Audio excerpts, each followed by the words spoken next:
భారత ఉక్కు పరిశ్రమలో కీలకమైన సంస్థ అయిన రాష్ట్రీయ ఇస్పాత్ నిగమ్ లిమిటెడ్ ఆర్ఐఎన్ఎల్ విశాఖ ఉక్కు కర్మాగారం ఎంఎస్ అదానీ గంగవరం పోర్టు కార్మికుల ఆందోళన కారణంగా 12 ఏప్రిల్ 2024 నుంచి గంగవరం పోర్టు లిమిటెడ్ ఏజీపీఎల్ వద్ద కార్యకలాపాలు నిలిచిపోవడం మనందరికీ తెలిసిందే.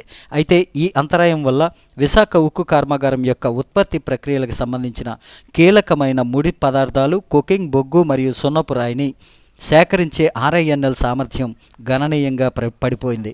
ఈ సవాళ్ల నేపథ్యంలో అదానీ గంగవరం పోర్టు లిమిటెడ్ నుంచి ఆర్ఐఎన్ఎల్కి అవసరమైన ముడిసరుకు రవాణా సంక్షోభాన్ని పరిష్కరించడంలో కీలక పాత్ర పోషించిన వాటాదారులందరికీ వారి సమిష్టి కృషికి ఆర్ఐఎన్ఎల్ సీఎండీ శ్రీ అతుల్ భట్ తన హృదయపూర్వక కృతజ్ఞతలు తెలియజేశారు.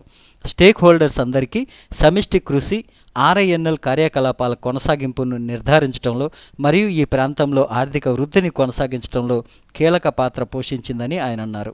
ఆర్ఐఎన్ఎల్ యొక్క సీఎండీ శ్రీ అతుల్ భట్ తన సందేశంలో జిల్లా పరిపాలనా విభాగం, విశాఖపట్నం స్టీల్ ప్లాంట్ చుట్టూ నివసిస్తున్న సోదరులు మరియు సోదరీమణులందరికీ, ఆర్ఐఎన్ఎల్ ఉద్యోగులు, అన్ని ట్రేడ్ యూనియన్ సభ్యులు, స్టీల్ ఎగ్జిక్యూటివ్ అసోసియేషన్ ఎస్ఈఏ ప్రజాప్రతినిధులు, నివాసితులతో సహా కాంట్రాక్ట్ కార్మికులు, ఇతర వాటాదారులకు మరియు నిర్వాసితులైన వ్యక్తులు ఈ తీవ్రమైన ముడిసరుకు సంక్షోభాన్ని తక్షణమే పరిష్కరించడంలో ఆర్ఐఎన్ఎల్తో కలిసి పనిచేయడంలో సకాలంలో జోక్యం చేసుకున్నందుకు శ్రీ అతుల్ భట్ ప్రత్యేకంగా ధన్యవాదాలు తెలియజేశారు.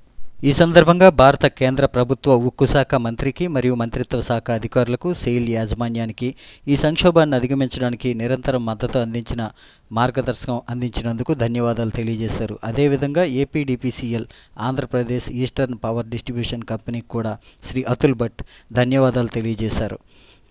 మేము ఎదుర్కొంటున్న సవాళ్లు చాలా ముఖ్యమైనవని మాకు తెలుసు. అయితే మేము సమిష్టిగా కలిసి వాటిని అధిగమించి ఆర్ఐఎన్ఎల్ని తిరిగి వృద్ధి పదంలో నడిపించగలమని గట్టిగా నమ్ముతున్నాం. అంకితభావం మరియు నిబద్ధతతో ఎలాంటి అడ్డంకినైనా అధిగమించవచ్చని ఆర్ఐఎన్ఎల్ యావత్ సిబ్బంది మరొకసారి ప్రపంచానికి నిరూపించిందని, ఈ సమయంలో మద్దతు చాలా అమూల్యమైనదని యావత్ విశాఖ ఉక్కు కర్మాగార సిబ్బంది అందరినీ శ్రీ అతుల్ భట్ కొనియాడుతూ సంపన్నమైన ఉజ్వల భవిష్యత్తు వైపు కలిసి ప్రయాణాన్ని కొనసాగించడానికి ప్రతి ఒక్కరి సహాయ సహకారాలను కోరుతున్నామని అతుల్ భట్ అభ్యర్థించారు.